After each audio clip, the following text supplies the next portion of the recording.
통해 함께 은혜 받으실 하나님의 말씀은 사도행전 19장 18절에서 20절의 말씀입니다. 신약성경 222페이지 사도행전 19장 18절에서 20절의 말씀, 우리 한 목소리로 같이 읽겠습니다.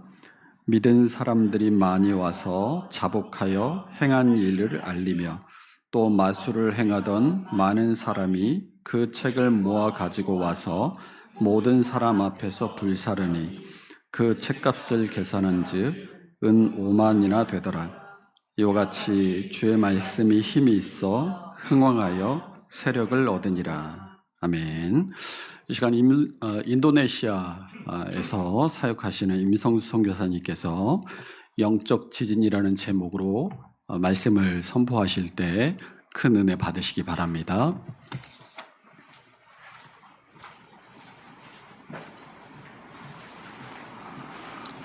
반갑습니다.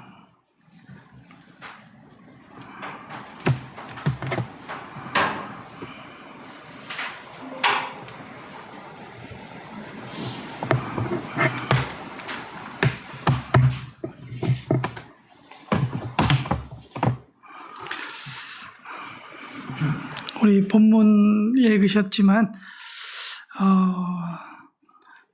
선교 보고와 이 설교가 참 두 개를 동시에 한다는 게 참 어렵습니다. 그래서 영상을 준비를 했었는데 예전에 한번 제가 1년 전에 보내준 교회에서 혹시 나중에 공유해 주시면 좋겠습니다. 네. 그 영상은요, 저희 사역지들을 간단하게 소개하는 영상입니다. 그리고 오늘은 말씀하면서 그 선교적인 상황들을 보고를 해드리도록 하겠습니다. 여러분, 우리가 읽은 그 사도행전 19장을 읽었는데요.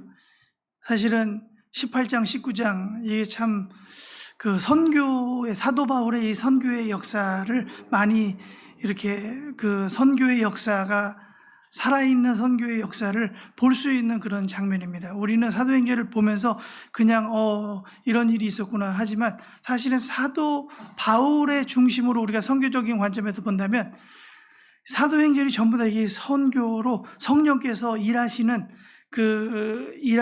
모든 역사들이 그 사도행전에 잘 기록되어 있습니다. 여러분들에게 질문을 하나 던질까 합니다. 유럽에서 제일 타락한 도시가 어딜까요? 성경에 나와 있는 그 성경에 우리 사도행전에 그 나와 있는 도시 중에서 그 유럽 쪽에 마케도니아 쪽에 성경에 보면 바울은 아시아로 가려고 했는데 성령께서 환상을 통해서 사도 바울을 마케도니아로 부르셨는데 그 마케도니아 그 유럽 쪽에 제일 타락한 도시가 어디일까요, 여러분? 편하게 말씀하셔도 됩니다. 틀린 답은 없지만 제가 원하는 답은 있지만, 네, 제가 원하는 답은 고린도 지역입니다. 고린도 지역. 네, 여기는 이제 고린도가 아니고 에베소인데 아시아에서 또 제일 타락한 동네는 어디일까요? 지역은 어디일까요? 그게 바로 오늘 지금 보는 그림의 에베소 지역입니다. 참 두 도시가 고린도도 그렇고 에베소도 마찬가지고 그 항만들이 이렇게 발달되어 있고 그래서 굉장히 번화한데 왜 이 도시들이 그렇게 유명하지만 또 타락함이 아주 극을 나라는 그러한 도시들입니다. 여러분 고린도에 가면 고린도에 보면 고린도 도시에 유명한 신전이 있는데 그 신전의 이름은 아프로디테입니다. 그래서 그들의 그 고린도 지역에 있는 사람들은 무엇을 하기를 좋아했냐면 신인을 닮아가기 위해서 사람들이 아름다워지려고 남자들도 기름을 바르고 여자들도 기름을 바르고 자꾸 막 번쩍번쩍 빛나게 하는 그 미의 여신 대표적인 사람이 아프로디테 아닙니까? 그 반면에 이 에베소 도시에 그 우상으로 가득한 도시인데 이 도시에는 유명한 신전이 또 있어요. 아시아를 대표하는 신전, 유럽을 대표하는 신전이 그래 멀지 않게 가까운 곳에 있지만, 물론 이제 바다를 건너야 되지만, 근데 이 아시아에는 무엇이 있냐면요, 아데미 신전. 이 말을 아데미 신전은 한국말이고요. 영어식으로 하면 다이애나. 여러분들 다이애나 많이 들어보셨죠? 영어 이름, 여자 이름 다이애나 이렇게 많이. 그 다이애나 신전이 그곳에 있어요. 그 아데미를 그 영어식으로는 다이애나라고 합니다. 그 다이애나 이 신전은, 아데미 신전에는 무엇으로 유명했냐면 이 성적으로 타락함으로 유명했어요. 그래서 이곳에 하나만 유명한 것이 아니라 그곳이 이 에베소 교회가 어떤 도시냐면 사실은 이 종교적으로, 경제적으로, 문화적으로 하나가 된 시스템화된 그러한 도시였습니다. 그런 곳에 누가 들어갔어요? 사도 바울이 복음을 가지고 들어갔습니다. 복음을 가지고 들어가니까 어떤 일이 벌어집니까? 난리가 나죠. 그것을 바로 제가 오늘 설교 제목에 집약한 겁니다. 영적 지진이 일어난 겁니다.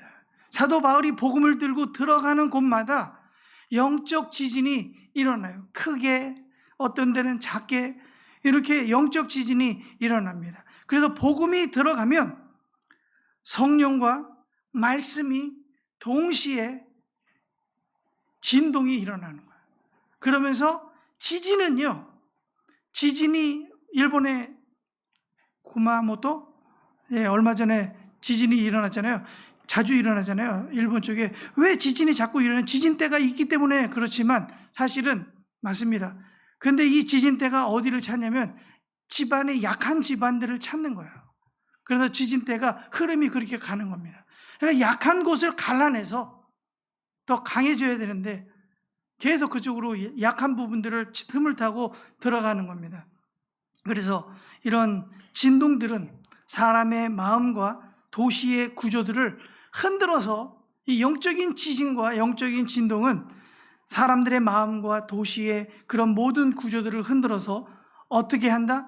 그 모든 사람들을 하나님께로 돌아오게 하는데 목적이 있는 것입니다. 그래서 지진을 좀 다른 말로 표현하면 진동으로 표현할 수 있습니다. 그래서 강력한 진동은요, 사람을 꼼짝 못하게 만듭니다. 그냥 가만히 멈추게만, 뇌를 흔들고 그래서 우리의 약한 부분들을 그렇게 건드려내는 거예요. 영적으로도 마찬가지입니다. 그래서 하나님의 말씀이 임하고 하나님의 말씀이 선포되고 하나님의 말씀이 가르쳐지고 외쳐질 때, 그때 성령께서 역사하시는 거예요. 그래서 우리 안에 숨겨졌던 죄가 하나님의 말씀의 거울 앞에 비춰져서 자기 자신을 보게 되고, 내가 지금 잘못돼 가고 있구나. 또 내가 잘못된 우상을 섬기고 있구나. 거짓된 가치관에 내 안에, 거짓된 가치관이 내 안에서 지금 나를 지배하고 있구나. 이렇게 나를 흔들고 있는 그 잘못된 것에서 영적인 지진이 일어나서 나를 다시 보게 하고 원래대로 돌아가게 하는 그러한 원동력이 되는 것이 바로 영적인 지진입니다. 이 영적인 지진을 잘 받아들이는 사람, 잘 받아들이는 도시, 잘 받아들이는 교회는 무엇을 경험하냐면 부흥을 경험합니다. 그 작게든 크게든 부흥을 경험합니다. 그런데 이 하나님의 말씀을 순종하지 아니하고 거부하면서 살아갈 때 어떤 일이 있냐면 그 삶에 계속 반복되는 영적인 전쟁이 있어요. 그래서 이 영적인 전쟁을 승리하면 하나님께서 허락하시는 놀라운 부흥을 경험하는데, 그 영적인 전쟁에서 패배하게 되면 어떻게 됩니까? 인생이 참 힘들어져요. 어떻게 생각하냐면 뭐가 이렇게 달라 하면서 자기 혼돈의 시대가, 자기 세계관 속에서 그런 일들이 일어나게 됩니다. 여러분, 사람이 쉽게 변하던가요? 제 경험으로는 사람이 쉽게 변하지 않아요. 그런데 한 도시가 변화된다. 쉬울까요? 사람도 변화되기가 어려운데 한 도시가 변화된다는 거, 이거는 정말 있을 수 없는 거죠. 사람들이 모여있는, 그 변화되지 않는 사람들이 모여있는 그 도시, 그 문화, 이거는요 더더욱 변하기가 어려운 거예요. 그런데 우리가 읽었던 사도행전 19장을 보면 우리에게 사도행전 19장은 이렇게 말씀하고 있어요. 한마디로 사도행전 19장 전체를 제가 요약해서 한 문장으로 요약하면, 하나님은 사람의 마음뿐만 아니라 도시 문화와 구조까지 흔드시는 분입니다. 하나님께서는 여러분들과 또 우리의 모든 구조들을 다 흔드는 그런 분이십니다. 그래서 오늘 이 본문의 핵심은, 복음을 깨달으면 인생도 흔들리고 도시도 흔들리고 마침내 그 모든 흔들림을 받은 사람들은 하나님께로 돌아온다라는 것이 사도행전에서 우리가 배울 수 있는 교훈입니다. 어찌 우리가 가만히 있겠습니까? 이런 진리를 알고 있는데 가서 외쳐야죠. 사실은 이 영적 전쟁, 영적 지진이요, 사도 바울 속에만, 이 사도행전만 있는 것이 아닙니다. 오늘날 저희 선교지에도 동일하게 이런 일들이 많이 일어나요. 지금 여러분들이 가보셨던 오복교회는요, 제가 보니까 항상 이 영적 지진과 영적 전쟁들이 그냥 너무나 다양하게 일어나요. 하나님의 말씀이 선포돼서 성도들이 좀 잘 모여지나 싶으면은 갑자기 그 주변에서, 외부에서 천주교인들이 박해를 하고 자기 교인 뺏겨온다고, 그 사람들이 천주교 교회를 안 다녀요. 옛날에 다녀봤던 사람들이지만 한 5년 10년 동안 쉬고 있는 사람들이 우리가 전도해가지고 교회 와서 채워지면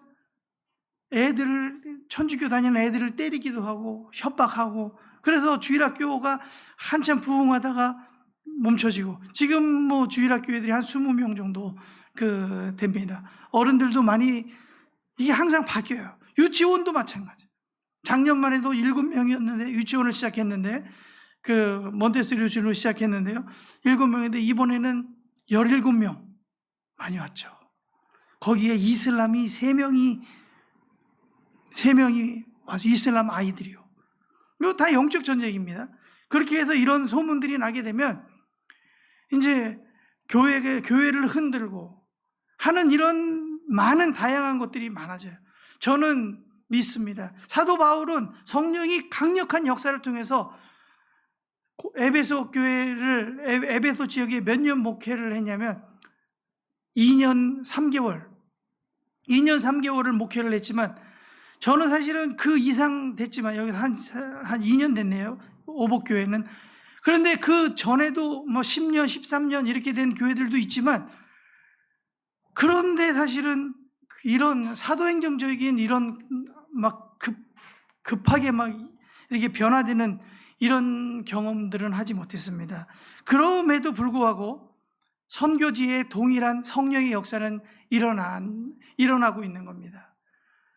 환자를 위해서 기도해지면 치유의 역사가 일어나고, 사람들이 하나님의 말씀을 듣고 변화가 되고, 또 그들이 가지고 있는 부족들을 우리 앞에서 태우기도 하고, 이런 일들이 동일하게 많이 일어납니다.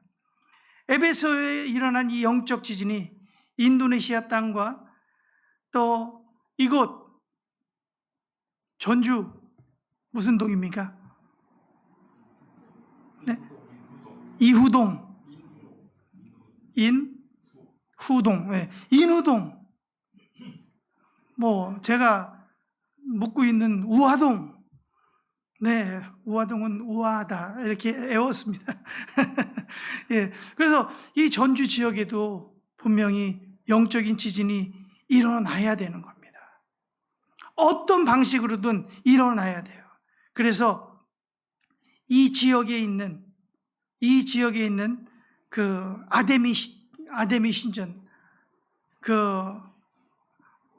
다이아나 이런 신전들이 무너져야 되고, 또 여러분들의 삶과 여러분들의 가정에 그 고이 간직하고 있는 그 다양한 자신만에 가지고 있는 그런 개인적인 가치관과 그런 세계관들이 그런 나와 우리 집과 우리 동네와 같이 연결되어 있는 그런 우상적 시스템들, 그러한 것들이 무너지기를 위해서 이 교회가 노력해야 되고 더 하나님께 그렇게 나아가야 돼요. 그리고 그것을 무엇으로 해야 되냐면 어디에서 시작해냐, 바로 그냥 나가서 외친다고 되는 게 아니에요. 잘 보면 사도 바울이 2년 3개월 동안 뭐를 했다? 말씀을 가르쳤다는 거예요. 2년 3개월 동안 말씀을 가르치니까 어떤 일들이 벌어지냐면 역사가 일어나는 거예요. 역사가 일어나는 거예요. 2년 반 동안, 2년 3개월 동안 말씀을 굉장히 벌어지니까 그때 비로소 어떤 일이 벌어지냐면 지진이 나기 시작하는 거예요. 저는 깜짝 놀랐어요. 저는 사도행전 19장을 평소에 이렇게 18장, 19장도 이렇게 쭉 읽었는데 19장을 읽을 때 특히 어떤 느낌들을 많이 받았냐면 그냥 많이 쉽게 지나치는 경우가 많았어요. 그런데 이 사도행전 19장을 제가 읽으면서 무엇을 깨닫냐면 여기에서 엄청난 영적 지진이 일어나고 있구나라는 것을 저는 발견합니다. 우리가 읽지 않았지만 1절에서 17절까지 어떤 내용들이냐면 사도 바울이 안수하니까 사람들이 영적인 눈이 열려가지고 하나님의 사람이 변화되고 가치관이 깨어지고 유대적인 사고에서 복음적인 사고로 바뀌어지게 되고 손을 얹어 기도했더니 사람들이 치유되는 역사가 일어나고 그러면서 많은 사람들이 어떻게 18절에 많은 사람들이 믿으면서 나온 거예요. 그게 이제 저는 그래서 19장의 가장 클라이맥스가 바로 요 절이라 생각하고 요 절을 갖고 왔어요. 다시 한번 읽어볼까요? 시작. 믿은 사람이 많이 와서 자복하여 행한 일을 알리며 또 마술을 행하던 많은 사람이 그 책을 모아가지고 와서 모든 사람 앞에 불사르니 그 책값을 계산한 즉 은 5만이나 되었더라.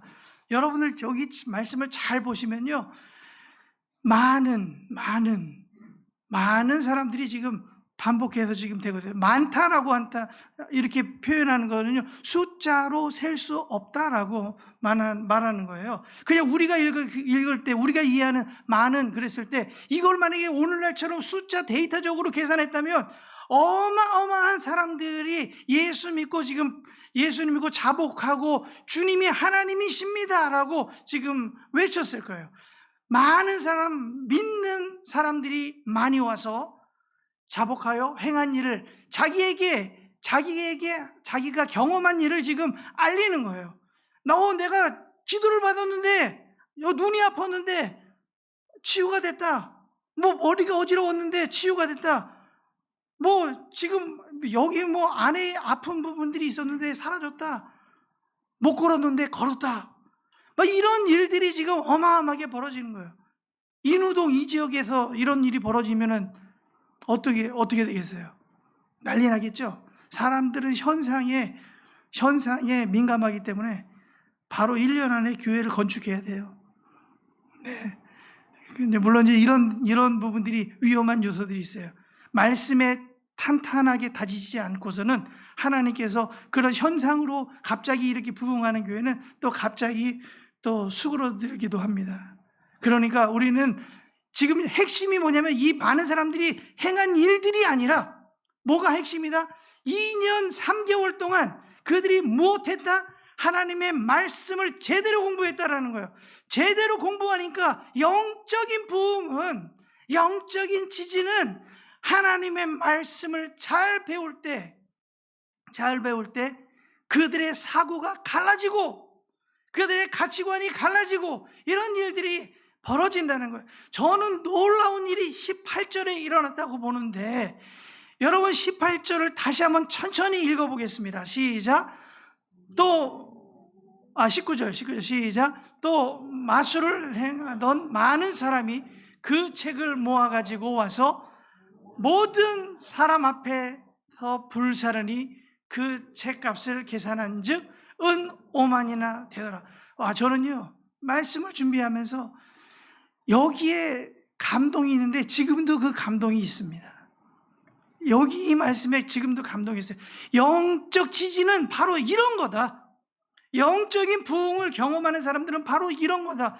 이렇게 생각이 들어요. 여기서 마술을 행하던 사람, 여러분들은 성경을 읽으면서 아까 제가 서두에 읽었지. 여기서 마술을 행하던 사람들은 어떤 사람들이냐면 그 아데미 신전 앞에서 많은 사람들이 종교와 경제와 또 문화가 하나가 된 그 사람들 중에 가장 중심이 되는 사람이 누구냐면 그 신전 안에 있는 사람들이 아니라 바로 이 마술을 행하던 사람들이에요. 경제인들, 종교와 결탁된 경제인들, 마술을 하면서 사람들을 점쳐주고 돈을 받고 또 오늘날로 얘기하면 굿도 하고 그 책으로 점을 쳐주는 거예요. 다 그들의 미래를 알려주고 귀신의 힘에 의존해서 살아갔던 그 사람들이 지금 어떻게 됐다고요? 영적 지진이 일어난 거예요. 그들의 삶에, 그들의 생각 속의 가치가 완전히 갈라진 거예요.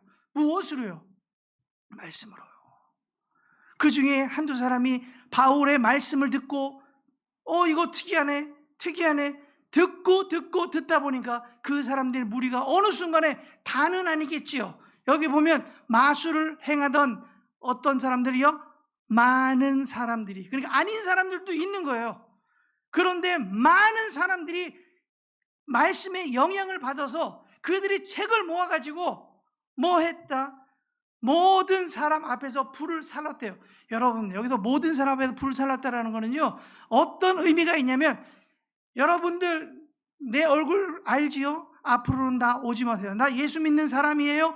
요거만 선포하려고 한 것이 아니라 그 많은 사람들 앞에서 나는 이제부터 예수 믿는 사람입니다. 나에게 점치러 오지 마세요. 요렇게만 얘기한 것이 아니라 더 나아가서 과거에 나의 모든 잘못된 것, 내가 과거에 의지했던 다른 것들, 이런 것들 이제는 나와는 상관없습니다. 나는 최종 결단이에요. 믿음의 결단. 영적 지진이 일어나는 사람들에게 나타나는 특징들입니다. 하나님의 말씀이 강력하게 채워지고, 그리고 그 말씀 속에 채워졌을 때 그들의 행동들이 많은 사람들을 보여지는 사람들 앞에서 그 많은 사람들 앞에서 담대할 수 있었다는 거예요. 여러분, 그들이 그 책값을 성경이 왜 이렇게 기록했냐면 기록한 이유가 있어요. 그 책값을 계산한 즉 은 5만이나 되더라. 이렇게 나와요. 은 5만. 은 5만이 오늘날로 계산하면 얼마 될까요, 여러분? 현재 은 5만 계산하면 얼마 정도 될까요? 이 성경에 이게 기록이 되어 있는 이유가 분명히 있을 거예요. 그때 당시에도 어마어마한 돈이었는데 그 값어치가 되는 돈을 그 책들, 마법의 책들을 태웠는데 오늘날로 환산하면 한번 보여주세요. 키로수로 따지면 565kg가 됩니다. 오늘날 한화로 계산하면 9억 원어치. 9억 원어치를요, 그 앱에서 작은 동네, 작은 마을 사람들이, 마술사들이 자기의 재산의 가장 기초가 되는 그 재산을 불을 태우는 거예요. 평생을 가족을 먹여 살렸던 그 마술책, 그것을 한 번에 9억 원어치를 태울 수 있는 이 결단, 이것이 무엇이냐면 그들 속에 영적인 지진이 일어나지 않고서는 불가능하다라는 거예요. 여러분, 이것이 복음이 들어갔을 때 한 지역이 바뀌어집니다. 여러분, 술로 가득했던 제네바가 복음이 들어가니까 복음의 도시로 바뀝니다. 여러분, 우리 평양이라는 그 도시가 복음이 들어가니까 예배를 드리기 위해서 줄을 300m, 150m 줄을 예배 드리려고 주일날 먼 줄들이 교회 들어오려고 줄을 서는 일들이 벌어집니다.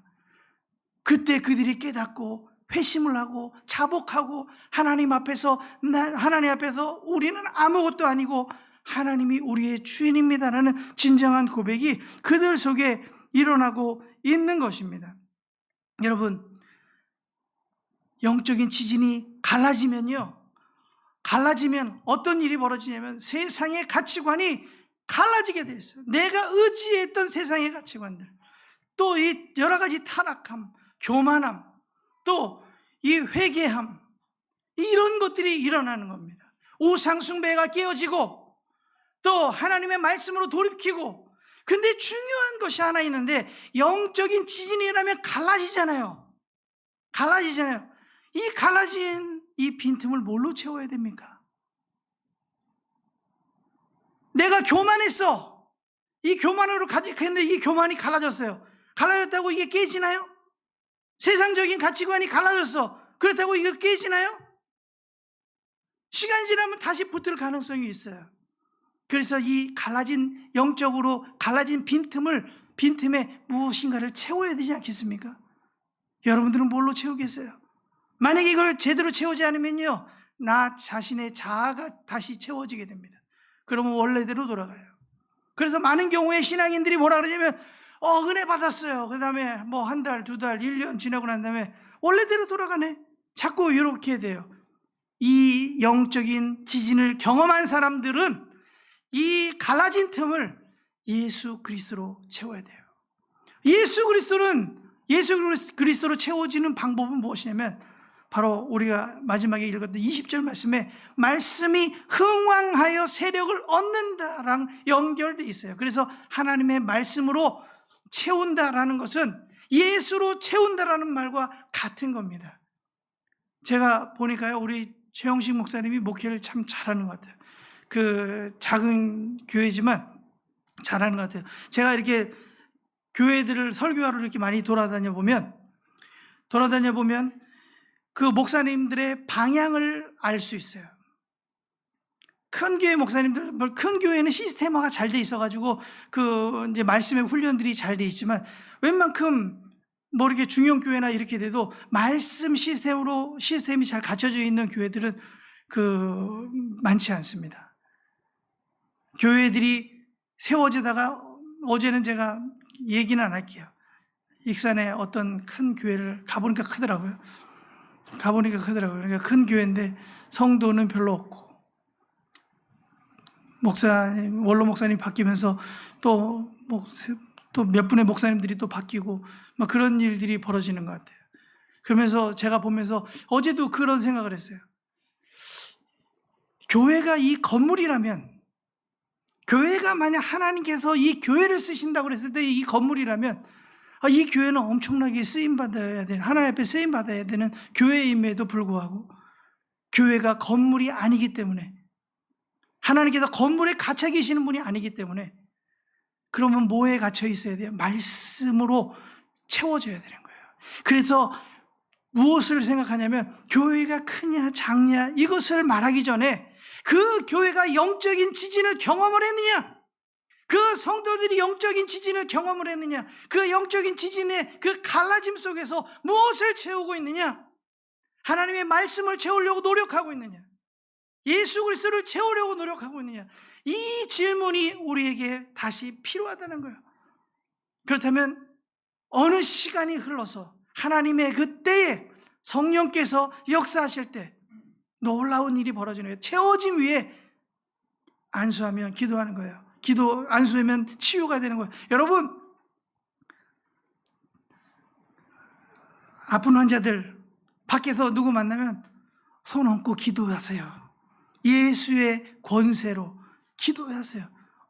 합동 측은요, 안수 기도는 목사만 하는 거 아닌가요? 우리 합동측 목사들은 그렇게 얘기를 해요. 그런데 교회 안에서 막 안수하고 다니라는 뜻이 아니고, 전도 대상자가 있어요. 병원에 갔어요.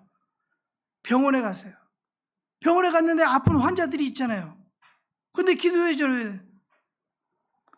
성령께서 마음에, 야, 머리에 손 얹어라, 이렇게 꼭 그런 마음이 드는데, 내가 목사가 아니니까 손잡고 이렇게, 그것도 뭐 지혜로운 방법이긴 하지만, 그래도 때로는 성령을 제한하지 마시고 하나님께서 우리에게 뭔가 일하신다 했을 때 우리가 기도할 필요도 있는 거예요.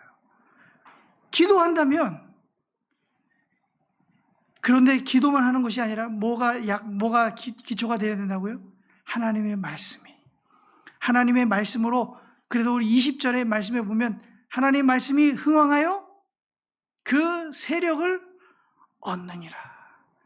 먼저 무엇이 되어야 되냐면 말씀이 흥왕해야 된다는 거예요.